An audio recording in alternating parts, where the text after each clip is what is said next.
हिमाचल में राजनीतिक सरगर्मियों के बीच अल सुबह पीडब्ल्यूडी मंत्री विक्रमादित्य सिंह मुख्यमंत्री सुक्खू से मिलने उनके आधिकारिक निवास ओक ओवर पहुंचे। दोनों नेताओं के बीच यहां लंबी चर्चा हुई। उसके बाद लाहौल से आए प्रतिनिधि मंडल से मुख्यमंत्री की भेंट के समय भी विक्रमादित्य मौजूद रहे।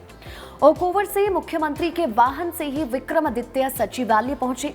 चूंकि वीरवार को कैबिनेट बैठक भी थी, इसलिए सचिवालय पहुंचने पर फिर एक बार दोनों नेताओं में मंत्रणा हुई और कैबिनेट बैठक के लिए भी मंत्री विक्रमादित्य सुक्खू के साथ ही पहुंचे।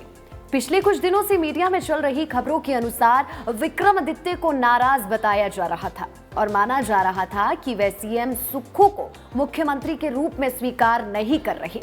दिल्ली से लौटते ही विक्रमादित्य ने अपने मंत्री पद के निर्वहन के तहत सरकारी कामकाज भी निपटाए और पत्रकार वार्ता कर भाजपा में जाने की खबरों को चंडू खाने की खबरें कहकर खारिज कर दिया।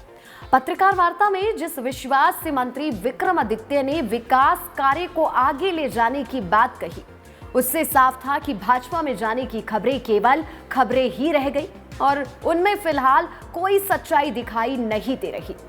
विक्रमादित्य के इस रुख से कांग्रेस में टूट का सपना देख रही भाजपा को भी निश्चय ही झटका लगा होगा। लोकसभा चुनावों की आहट के बीच सरकार ने 5वीं गारंटी के रूप में प्रत्येक महिला को 1500 रुपए देने की घोषणा कर चुनाव में भाजपा को कड़ी टक्कर देने का संदेश भी दे दिया है।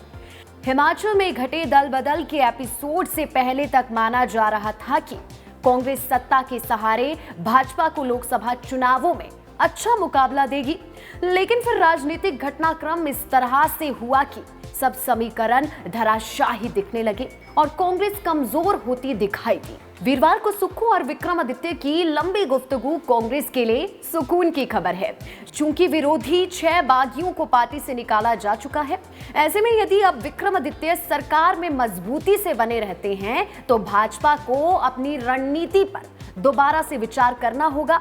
तमाम विरोधाभासों के बावजूद विक्रमादित्य ने भाजपा में जाने की अटकलों को अब तक मजबूती से खारिज किया है और यही कांग्रेस कार्यकर्ताओं के लिए संतोष की बात है।